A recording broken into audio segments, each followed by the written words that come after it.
Hello, everybody. I'm pleased to welcome you at this talk about gas sensing technology from TrueDyne sensors. The name of the talk is Density, Viscosity and Concentration Measurements at high pressures and from heavy gases. My name is Christof.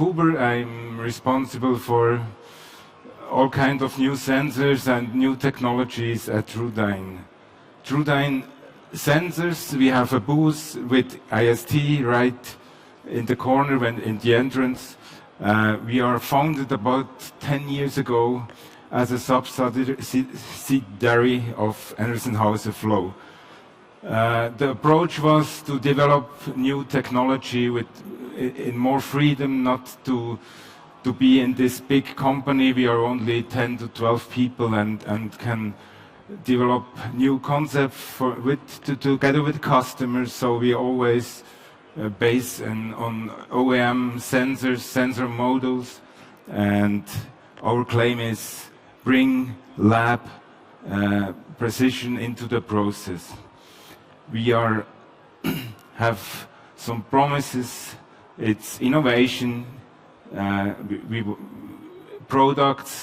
develop products which can be used in the process, and physics. That's my part, rethink sensing. So try to use existing sensing technologies in the way that it fulfills customer needs. That's a quick overview over the technology portfolio of TrueDyne sensors. You see we measure basically physical parameters like density and viscosity of liquids or gases.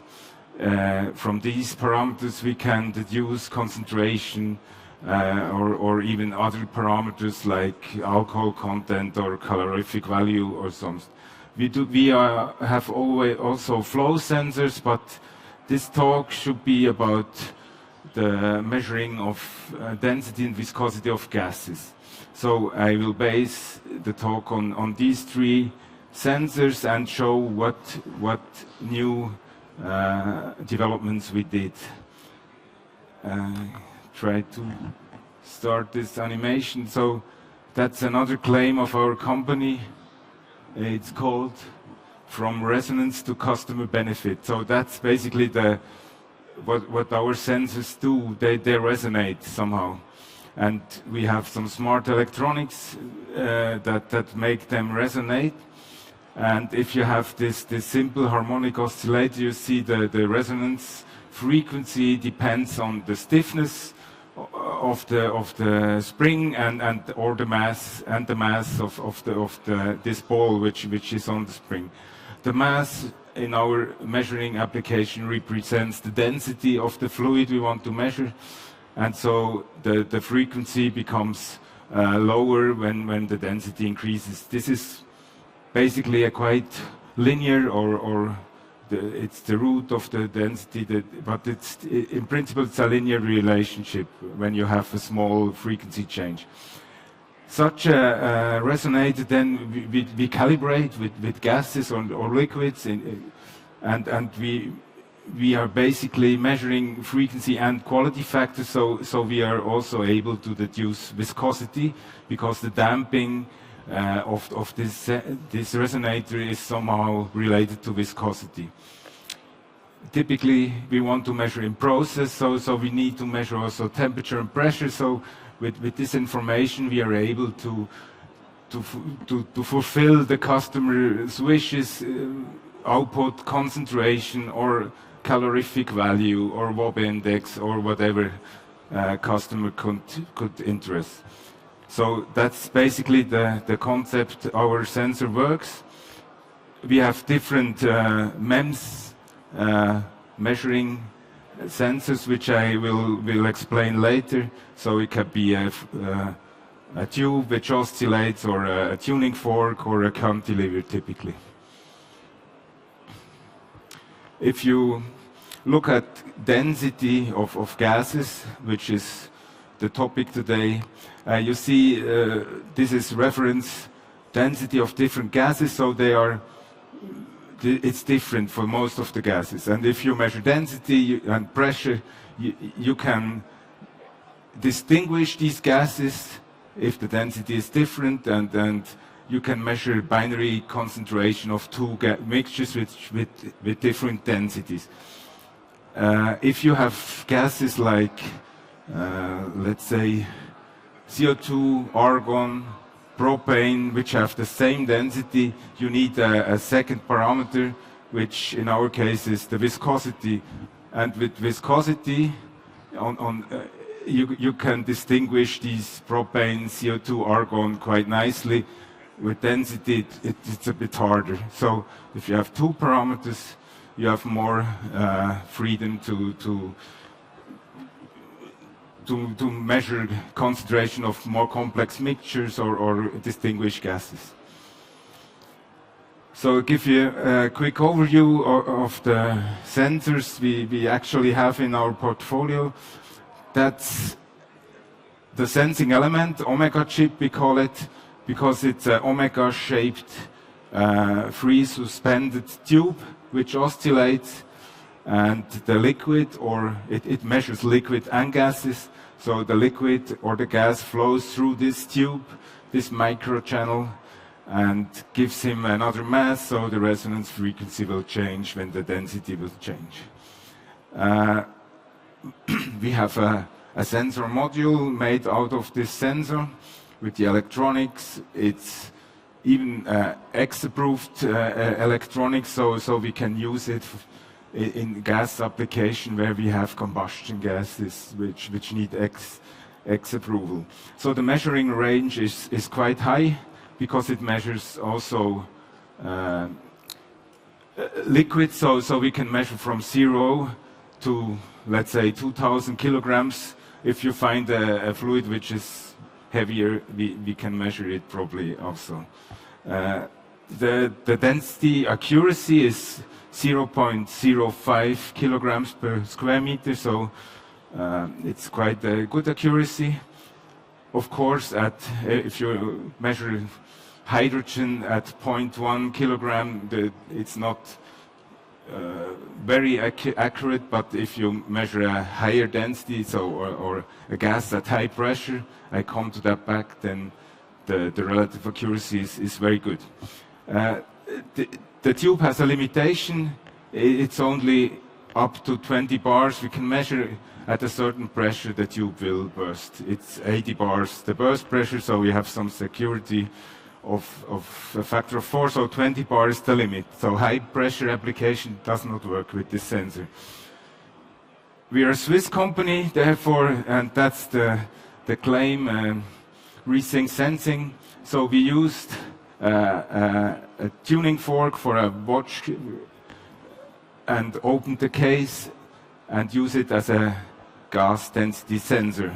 So this watch tuning fork oscillators look like this. They have integrated electronics. They give you have to power it, and you give back the frequency. If you open this case by tiny holes, you can use it as a density sensor. It has a measuring range up to about 19 or 20 kilograms, and we can calibrate it up to 10 bars. At higher pressure, it doesn't work anymore. But it's a good sensor to measure low-cost binary mixture of gases, like in these salad bags, you need a combination of CO2 and nitrogen at a certain concentration. Can measure this with this sensor. Our latest development is a gas property sensor. It's a multi-parameter sensor which is based on freestanding piezoelectric micro cantilevers with integrated temperature sensor and heaters, so we can measure with this concept density, viscosity, and also thermal conductivity of a gas.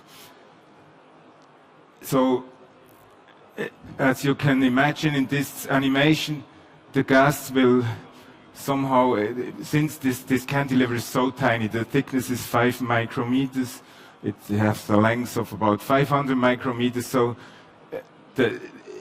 the gas will dampen this oscillation, and you have always, it's a coupled problem, you have always to measure frequency and quality factor. And when you measure frequency, the blue lines, and quality factors, that's the green line. At a certain point you can say that's this viscosity and this density. So with this sensor we are able to measure both density and viscosity at low pressurized gases. So the application is also pressure range from atmospheric or even below atmosphere to about 10 bar or 19 kilograms. At a certain point the damping is too high if you have higher density and the sensor does not oscillate anymore.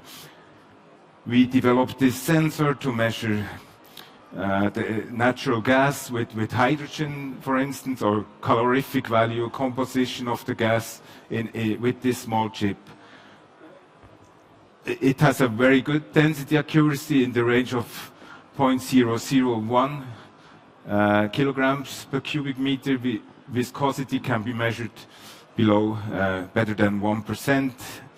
The same is for thermal conductivity. But we have some challenging applications which we cannot measure with our sensor. I will show a few of them. So think about gas distribution. So as I showed before, with our multi-property sensor we can measure gases at 1 bar easily, but if you go to the pipeline, to the big pipelines, you have pressures up to 100 bars, which we cannot measure with our technology yet. Or you think even at hydrogen, at storage or for tanking a truck, you have 700 bars or even higher pressures, where we cannot measure with our sensor at the moment.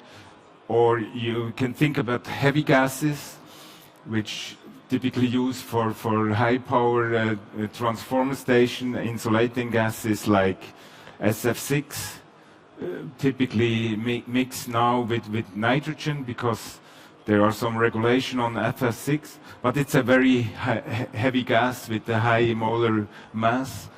Or there are alternative gases which are even higher, like the C4FN, which is a very heavy gas. So heavy gases mean high density, and at some points our sensor is not possible to measure anymore. For SF6, for instance, for example, it's about 3 bar, and then our sensor fails to measure it. A last application where we have heavy gases, high density, is for refrigerants. There you have also this mixture of gases with high molar mass and at high pressure, or CO2 at 40 bars, propane and so on at higher pressures. So if you do the same plot with the density as I showed before, you see we are at very higher density, and our sensors fail either at 20 bars or at 20 kilograms. So this range is not feasible to measure at the moment. You can show this in another plot. Our sensors measures here or here, but this range we cannot measure at the moment. And why is this? I will show the limits of using this watch quartz tuning fork oscillator. Oscillator means that's the electronic which is in the watch quartz which we use at the moment. If you look at the behavior of this tuning fork when it's in pressurized gas, you have this frequency effect which is quite linear. So even at density up to 100 kilograms it stays linear. But on the other hand, you have the quality factor, which decreases exponentially. And that's the problem for the oscillator. So a typical watch quark tuning fork oscillator is made that it is low cost, it uses ultra low power, and it's made to resonate a perfect resonator in vacuum at one frequency. It should stay at this one frequency, which is 2 the power of 15 hertz to drive the watch.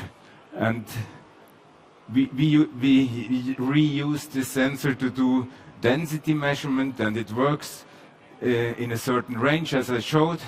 But if you increase the pressure to about 10 bars with CO2, it suddenly fails, so it does not resonate anymore because the damping is too high.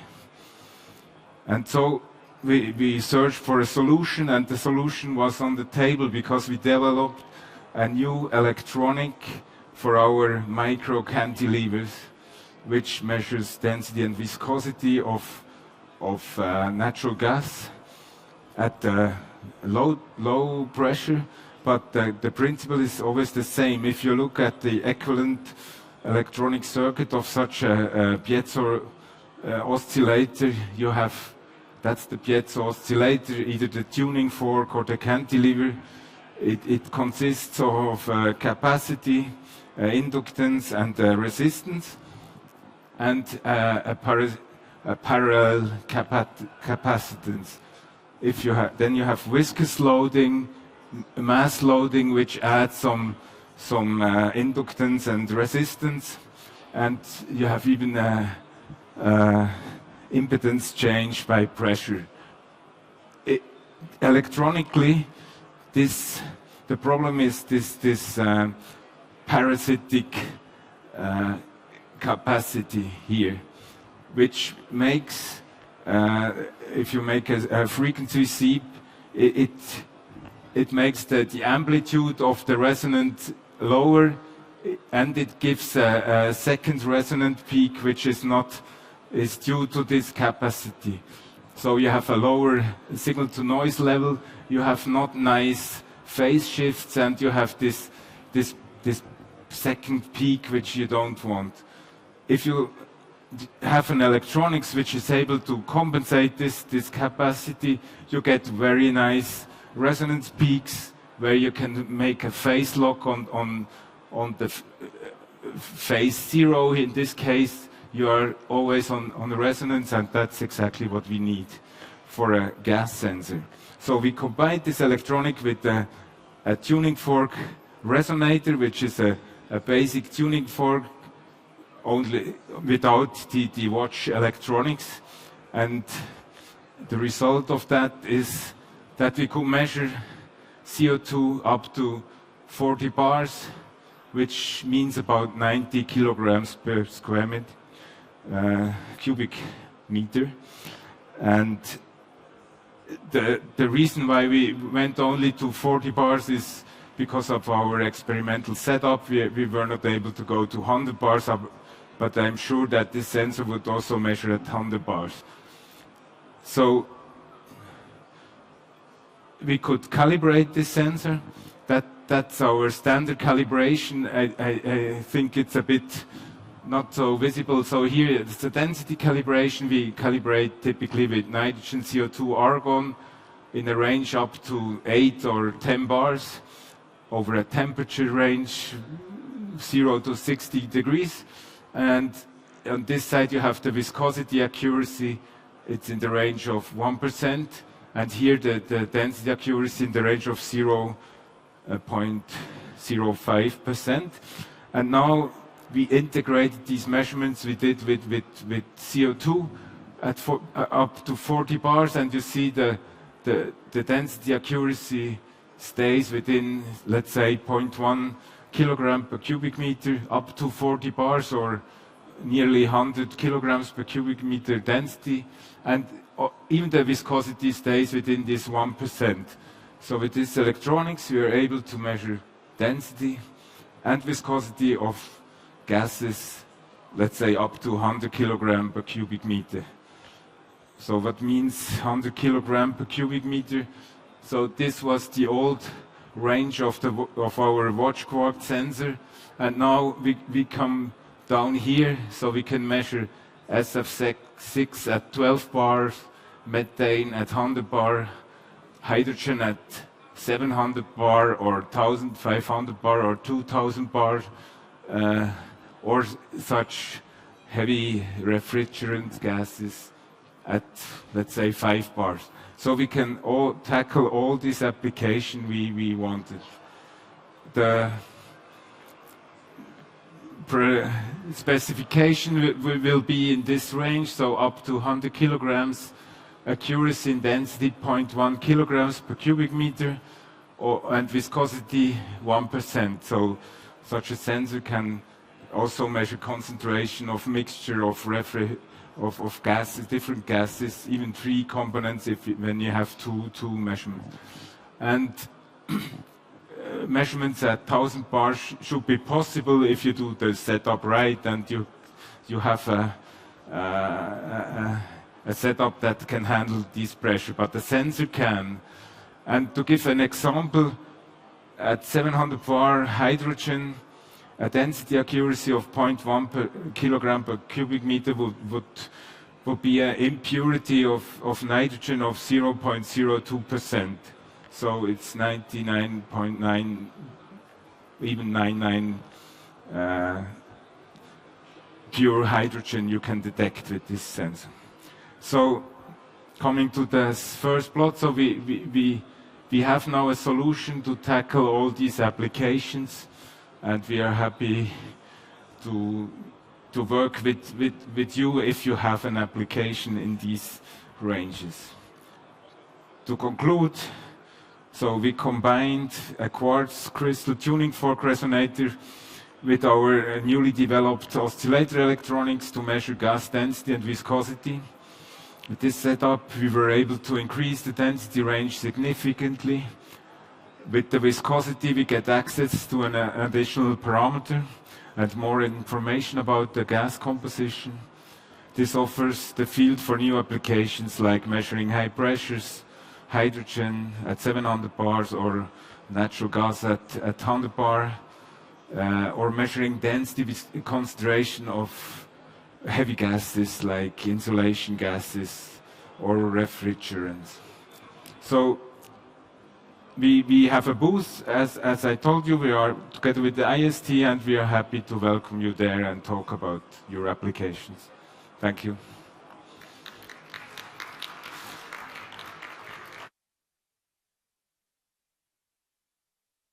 If there are questions, please feel free.